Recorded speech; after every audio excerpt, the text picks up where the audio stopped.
ঢাকা বিশ্ববিদ্যালয় আধুনিক আলিয়া মাদ্রাসা, যেটাকে আমি সবসময় বলে থাকি মৌলবাদীদের বর্তমানে আখড়া, সেই আখড়া ভূমিকম্পের শঙ্কার কারণে 15 দিনের জন্য বন্ধ করে দেয়া হয়েছে। আবাসিক হলগুলা বন্ধ করে দেয়া হয়েছে। এই পুরো প্রক্রিয়াটা সম্পন্ন করেছে ঢাকা বিশ্ববিদ্যালয়ের জামাতি প্রশাসন এবং কেন্দ্রীয় ছাত্র সংসদ ডাকসুর যে ভিপি সাদিক কাইম এবং এস এম ফরহাদ, তাদের সরাসরি তত্ত্বাবধানে ঢাকা বিশ্ববিদ্যালয় প্রশাসন, জামাতি প্রশাসন, প্রক্টর থেকে শুরু করে ভিসি, সবগুলা জামাতি প্রোডাক্ট, এরা সবাই মিলে সম্মিলিতভাবে ঢাকা বিশ্ববিদ্যালয়কে অস্ত্রের দুর্গ বানানোর জন্য, জামাতের একটা ক্যান্টনমেন্ট বানানোর জন্য তারা ঢাকা বিশ্ববিদ্যালয়ের হলগুলাকে খালি করে সেখানে অস্ত্রশস্ত্র মজুত করবে। এটা নিয়ে আমি গতকাল একটা ভিডিওতে বলেছিলাম। তার ঠিক কয়েক ঘন্টার ব্যবধানে আজকে বিজয় ৭১ হলে একটা বিশাল অগ্নিকাণ্ডের ঘটনা ঘটেছে। আমার প্রশ্নের জায়গাটা, ঢাকা বিশ্ববিদ্যালয় বন্ধ ঘোষণা করা হয়েছে, ঢাকা বিশ্ববিদ্যালয়ের শিক্ষার্থীরা হল ত্যাগ করেছে এবং গতকালকে দেখেছি রোকেয়া হলের শিক্ষার্থীদেরকে নির্দেশনা দেওয়া হয়েছে, হল যদি কেউ ত্যাগ না করো কিংবা যদি কোনো সমস্যা থেকে থাকে সেক্ষেত্রে নিজেদের রুমে ঘুমাতে পারবে না, ডাইনিং রুম বা হোয়াটএভার কোথাও একটা গিয়ে ঘুমাতে হবে। হল বন্ধ, যদি হলগুলা বন্ধ হয়ে থাকে, হলে কোনো শিক্ষার্থী না থাকে, সেক্ষেত্রে আগুন লাগার কোনো সম্ভাবনা নেই। বলা হচ্ছে গ্যাস সিলিন্ডার বিস্ফোরিত হয়েছে।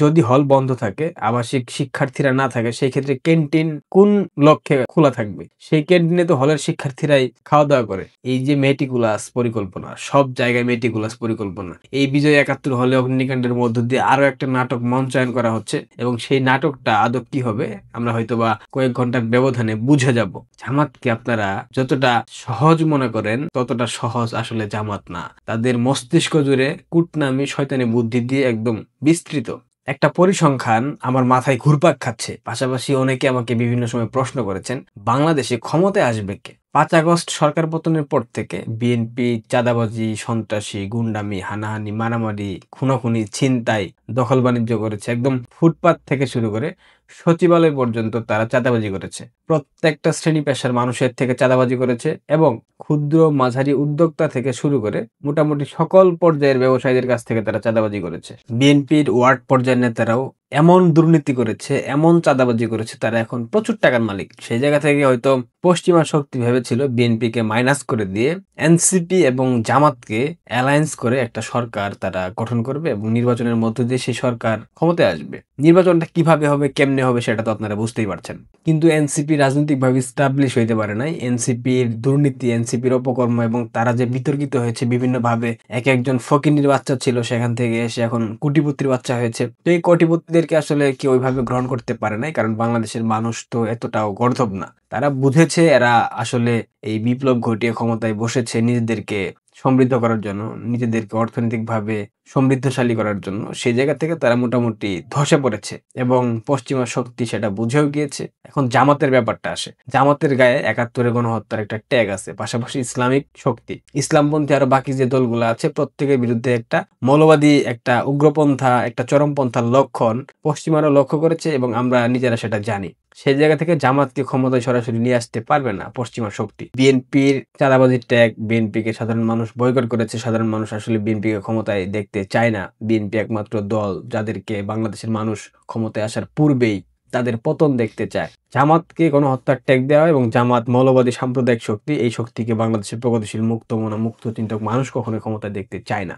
এনসিপি, তাদের নানাবিধ বিতর্ক, তাদের বিরুদ্ধে নানাবিধ দুর্নীতির অভিযোগ, সবকিছু মিলিয়ে তাদেরকেও বাংলাদেশের মানুষ ক্ষমতায় কখনোই ভোটের মাধ্যমে নিয়ে আসবে না। বিএনপি, জামাত, এনসিপি, এই তিনটা দলই তো এখন ক্ষমতার কেন্দ্রবিন্দুতে লড়াই করতেছে। তো এই তিনটা দলের যখন অবস্থা খুব নাজুক এবং আওয়ামী লীগকে তো পশ্চিমা শক্তি আসলে ক্ষমতায় আনতে চায় না এবং আওয়ামী লীগ আগামী নির্বাচনে অংশ নিতে পারবে না, তাদেরকে নিষিদ্ধ করা হয়েছে, তাদের নিবন্ধন স্থগিত করে দেওয়া হয়েছে। এমত অবস্থায় তাহলে কি মুক্তিযুদ্ধপন্থী অন্য একটা দল গঠনের পরিকল্পনা চলছে? শুনেছি বাংলাদেশের গোয়েন্দা সংস্থার সূত্র মারফতে একটা প্রচেষ্টা চালানো হচ্ছে এবং সেই প্রচেষ্টা চালানো হবে মুক্তিযুদ্ধের চেতনাকে ফিরিয়ে আনার জন্য। অর্থাৎ বাংলাদেশের মানুষ যত কিছু হোক না কেন, যত অসভ্য হোক না কেন, যত খারাপ হোক না কেন, মুক্তিযুদ্ধের চেতনার বাইরে গিয়ে তারা কোনো কিছু সমর্থন করবে না। যেটা আমরা বিগত ১ মাস থেকে দেখতে পাচ্ছি, মুক্তিযুদ্ধের চেতনার বাইরে গিয়ে যারাই কথা বলছে তারাই মার্কেট আউট হচ্ছে, তাদের মার্কেট ভ্যালু কমে যাচ্ছে। পশ্চিমা শক্তি কি তাহলে সেটা বুঝেই অ্যাডভোকেট জেডাই খান পান্না তাদেরকে মুক্তিযুদ্ধের পক্ষের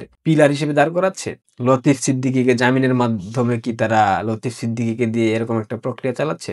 দেখেন, কোনো সন্দেহই আসলে উড়িয়ে দেওয়ার মতো নয়। কারণ বাংলাদেশের বর্তমান পরিস্থিতিতে বিএনপি ভরাডুবি হয়েছে তাদের ক্ষমতায় আসার পূর্বেই, এবং তাদের যে প্রধান নেতা তারেক রহমান তিনিও বাংলাদেশে আসার জন্য এখন পর্যন্ত গ্রিন সিগন্যাল পান নাই। জামাত এবং বাকি যে অ্যালায়েন্স গুলো আছে, জামাতের এনসিপি, এবি পার্টি, খেলাফতে মজলিস, ইসলামী আন্দোলন বাংলাদেশ, এরা সবাই একই রসুনের একটা লেজ, এবং এই লেজ একটা মৌলবাদী চক্র, একটা সাম্প্রদায়িক শক্তি। এটা কিন্তু পশ্চিমারা সবাই জেনে গেছে, এবং আন্তর্জাতিক কূটনৈতিক মহল সবকিছু তারা জেনে গেছে যে এই সাম্প্রদায়িক শক্তিকে দিয়ে বাংলাদেশে কখনোই গণতন্ত্র পুনঃপ্রতিষ্ঠা করা সম্ভব না। সেটা ভেবে কি তারা তাহলে এই তথাকথিত মঞ্চ ৭১ নামে যেই সংগঠন দাঁড় করানো হয়েছে জেডাই খান পান্নাকে দিয়ে, এবং এই তাদের মধ্যে যারা সংশ্লিষ্ট আছে তাদেরকে দিয়ে, এবং বিএনপি পন্থী কিছু, আওয়ামী পন্থী কিছু বিপথে যাওয়া মুক্তিযোদ্ধাদেরকে নিয়ে এরকম একটা প্রচেষ্টা চালানো হচ্ছে কিনা, নতুন একটা রাজনৈতিক দল বাংলাদেশে আসবে কিনা? ফেব্রুয়ারিতে নির্বাচনের কথা বলা হচ্ছে, কিন্তু ফেব্রুয়ারিতে নির্বাচন হলে তার ৩ মাস আগে তফসিল ঘোষণা করতে হয়। অলরেডি সেই তফসিল ঘোষণার সময় পার হয়ে গেছে। ফেব্রুয়ারির ২২-২৩ তারিখ থেকে রমজান। রমজান মাসে তো নির্বাচন করা পসিবল না। তাহলে নির্বাচনটা হবে কোথায়? তার মানে কি ডিপ স্টেট বলেন বা পশ্চিমা শক্তি বলেন, তারা কি নতুন একটা রাজনৈতিক দল গঠন করে পরবর্তীতে নির্বাচনের দিকে আগানোর কথা ভাবছে? এবং তারা কি এই নতুন দল গঠন করে বাংলাদেশের মানুষকে একটা বার্তা দিতে চায়, এবং পাশাপাশি বিশ্ব পরিমণ্ডলে একটা বার্তা দিতে চায় যে এরাই মুক্তিযুদ্ধের পক্ষের শক্তি, এরাই বাংলাদেশপন্থী দল? আওয়ামী লীগকে কি এভাবে ছুঁড়ে ফেলার একটা প্রক্রিয়া চালানো হচ্ছে কিনা? আমি বলছি না এটা হবে, এটা আমার ব্যক্তিগত ধারণা। আপনাদের কি ধারণা আপনারা অবশ্যই আমাকে কমেন্টে জানাবেন। তবে এই সন্দেহগুলা ফেলে দেওয়ার মতো কোনো ঘটনা নয়। এরকমটা হতে পারে, যেটা আমার মনে হচ্ছে। আপনারা একটু চোখ কান খোলা রাখেন, এবং এটা মনে রাখবেন, বাংলাদেশের মুক্তিযুদ্ধপন্থী একটা মাত্রই দল, মুক্তিযুদ্ধের সপক্ষের শক্তি একটা মাত্রই দল, সেটা বাংলাদেশ আওয়ামী লীগ। ধন্যবাদ।